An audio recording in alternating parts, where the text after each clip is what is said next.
मुंबई। ये शहर समंदर की तरह है। हर लहर अपने साथ कोई सपना लाती है।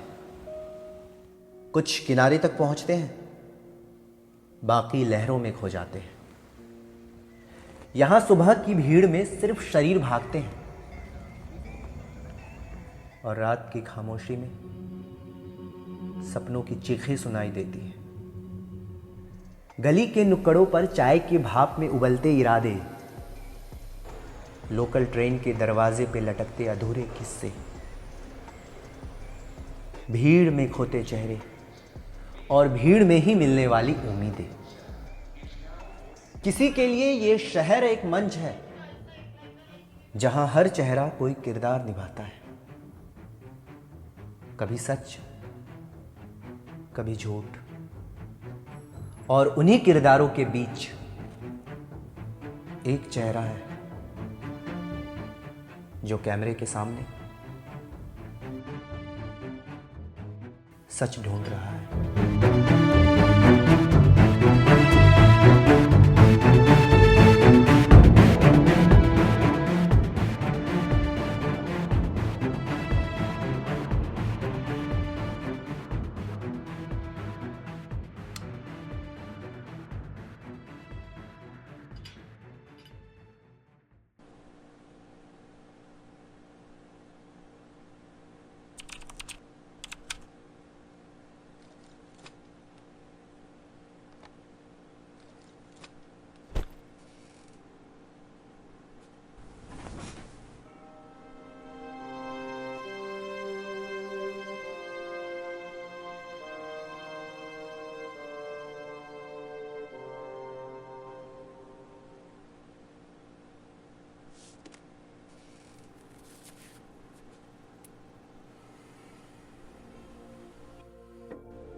आज मैं ऑडिशन पे गया था, एक नया अनुभव मिला। डायरेक्टर ने बोला रणवीर सिंह जैसी एक्टिंग करो, उसकी जैसी एनर्जी दो। मैंने बोला सर, मैं नाश्ते में पराठे नहीं, उम्मीदें खाकर आता हूँ, और रणवीर सिंह रेड बुल पीता है सर, और मैं पसीने से भरा हुआ पानी। फिर मैंने झोंक दी पूरी जान, ऐसा एक्टिंग किया, ऐसा चिल्लाया, ऐसा हिला कैमरा, पीछे लाइट गिर गई। डायरेक्टर बोला भाई ऑडिशन है, WWE नहीं।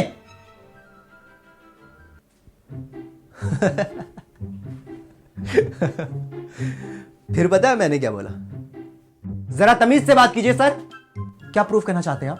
मुझे एक्टिंग नहीं आती है। इसके जिम्मेदार हैं आप जैसे लोग। इसकी जैसी एक्टिंग करो, इसकी जैसी एनर्जी दो। सब ट्राई कर चुका हूं। माइजनर कहते हैं acting is behaving truthfully under imaginary circumstances. मतलब सच वही है जो अंदर से आता है, बाकी सब कॉपी पेस्ट है। स्टेनिस्लॉव्स्की कहते हैं हर सीन का एक ऑब्जेक्टिव होता है, उसे रोकने के लिए एक ऑब्स्टेकल होता है, फिर तुम एक एक्शन लेते हो उस ऑब्स्टेकल को तोड़ने के लिए। मेरा ऑब्जेक्टिव है अपनी ओरिजिनलिटी दिखाना। ऑब्स्टिकल हो आप जो मुझे कॉपी करने पे मजबूर कर रहे हो, और मेरा एक्शन है सच बोलना। ये बोलना कि एक्टिंग कॉपी पेस्ट नहीं होती। सर, एक्टिंग कॉपी करने से नहीं आती है। अगर मैं रणवीर बनूंगा तो रणवीर ही रहूंगा, और अगर मैं बनूंगा तो शायद दुनिया में एक ही अविनाश होगा। एक्टिंग कैसी लगी sir? Thank you sir, thank you sir. Sir बस एक बार आपने आने वाली फिल्मों में चांस देकर देखिए। First day hit, second day super hit, और थर्ड डे सर ब्लॉकबस्टर। फिर एक दिन आएगी जब मेरी मूवी, हाँ मतलब हमारी मूवी सर, 100 करोड़, 200 करोड़, 300 करोड़, 400 करोड़, 500 करोड़, 600, 700 करोड़ तक कमाई करेगी सर। फिर आप सोचेंगे, सोच सोच कर सोचेंगे, रो रो कर सोचेंगे, आपने मुझे बाजीगर में क्यों नहीं लिया, वांटेड में क्यों नहीं लिया, खिलाड़ी में क्यों नहीं लिया? बताइए सर, एक्टिंग कैसी लगी? फिर घर पहुंचा तो पापा बोले, बेटा थोड़ा धीरे एक्टिंग कर, वो मकान मालिक समझ रहा है कि तू पागल हो गया है।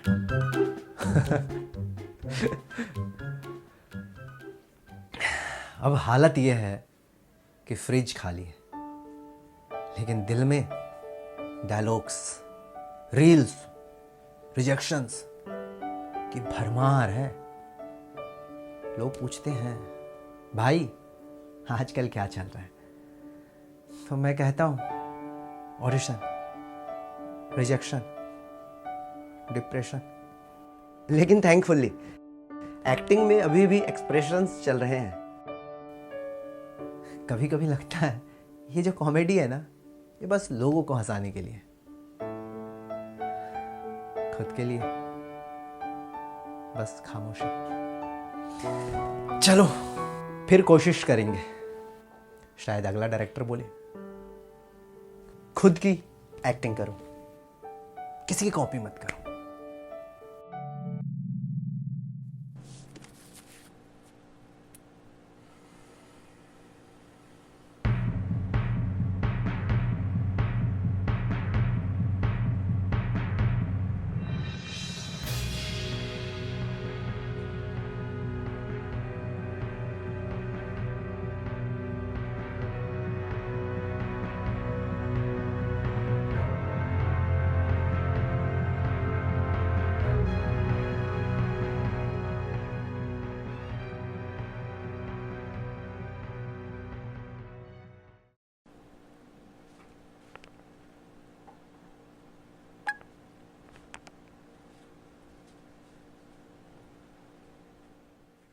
हर किसी को लगता है कि एक्टिंग आसान है, कैमरे के सामने खड़े हो जाओ, 2 लाइंस बोल दो और स्टार बन जाओ।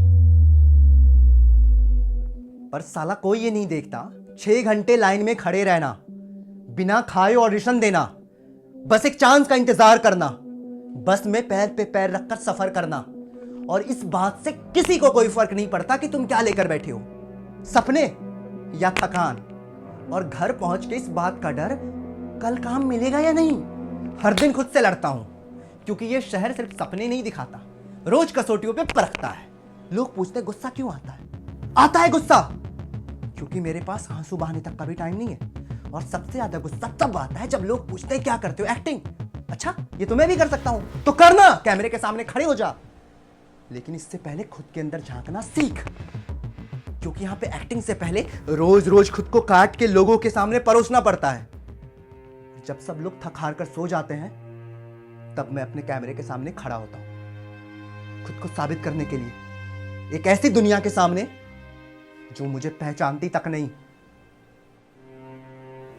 कहानी सुनाओ बेटा, आज क्या बने हो?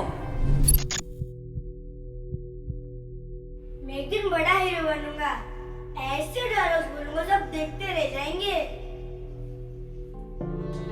अरे वाह, फिर तो मुझे भी अपने हीरो का ऑटोग्राफ लेना पड़ेगा।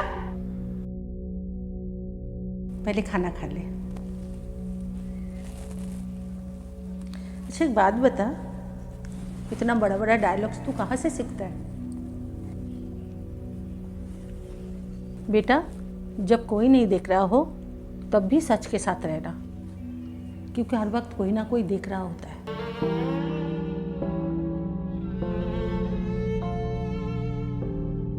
और याद रखना, जो हर किरदार में सच्चा हो वो आगे जाके बड़ा कलाकार बनता है बेटा, बाकी सब नकल करता है।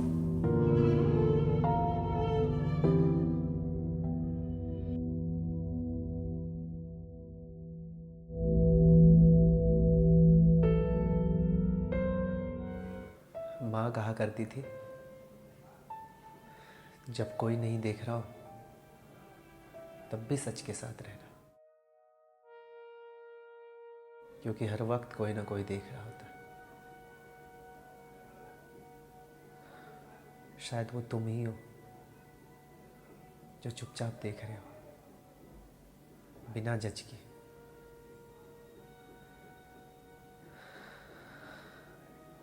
इन कुछ दिनों में मैंने हर एहसास को जिया है। हंसी, गुस्सा, डर, अकेलापन, और इन सब में जो सबसे कठिन था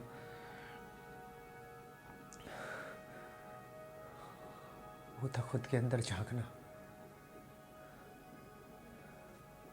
कैमरा के सामने खुद को बेपर्दा करना। ये आवाज़, ये आंखें,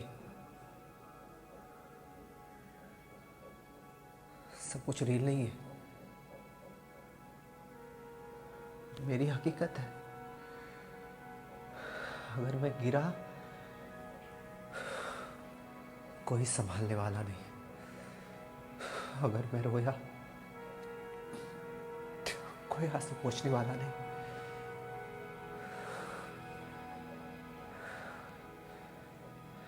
लेकिन तुम्हारे इन लिफाफों ने रोज थोड़ा संभाला है, रोज सहारा दिया है। उस वक्त जब कोई नहीं था, न दोस्त और न हिम्मत।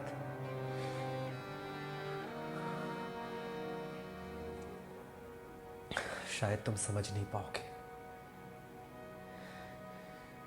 इन लम्हों में मैंने सिर्फ अभिनय नहीं किए, बल्कि खुद को जिया है। और पहली बार मैं लगाऊं। शायद कहीं कोई है जो चुपचाप देख ही नहीं रहा, बल्कि दिल से सुन रहा है।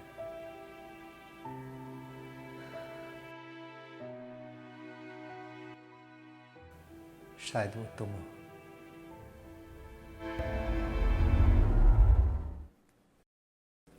आज चौथा दिन है,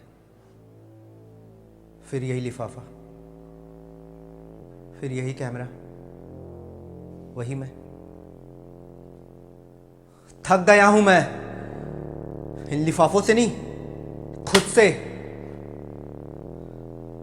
मुझे नहीं पता कौन हो तुम, पर हर रात यह स्क्रिप्ट मुझे एक ऐसे इंसान से मिलवाती है जिसे मैं रोज दुनिया के सामने छिपाता हूं। शायद ये कोई गेम है या सोशल एक्सपेरिमेंट, लेकिन अब ये खेल मेरा हिस्सा बन चुका है। कौन हो तुम? क्यों भेजते हो मुझे ये स्क्रिप्ट? क्यों हर रोज मुझे मेरी ही परतें उधेड़नी पड़ती है? आज मैंने आईने में देखा तो उसमें वही किरदार दिखा जो मैंने कल निभाया था। अब मैं ये नहीं कह सकता कि मैं कौन हूं, क्योंकि हर रोज मैं कुछ और बन जाता हूं। और अगर मैं नहीं रहा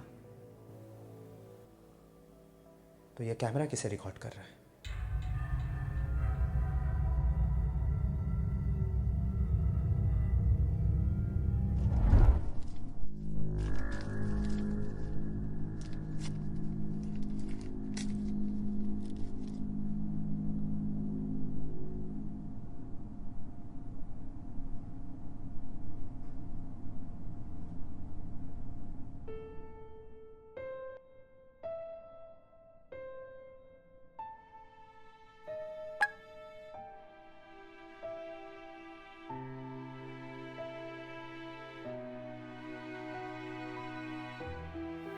आखिरी टेक है शायद।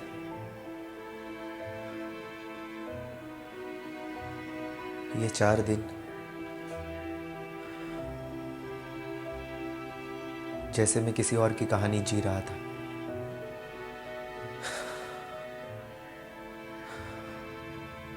पर जब किरदार खत्म हो जाते हैं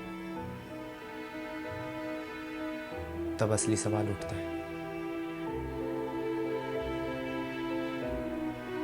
क्या बचा मैं? तुम्हें क्या मिला? मुझे क्या मिला? हर दर्द, हर ठहाका, हर टूटन, सबका हिसाब लिखा गया इस कमरे में। और अब जब ये सब खत्म होने को है तो एक बात कहनी है। अगर ये वाकई आखिरी टेक है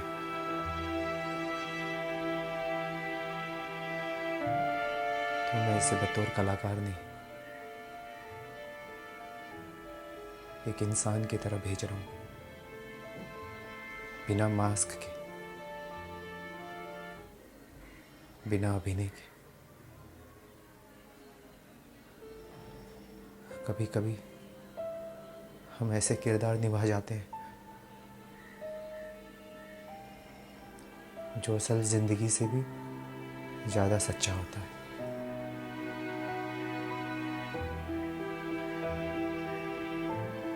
और कैमरा बंद होने के बाद भी वो किरदार हमारे अंदर जिंदा रहता है।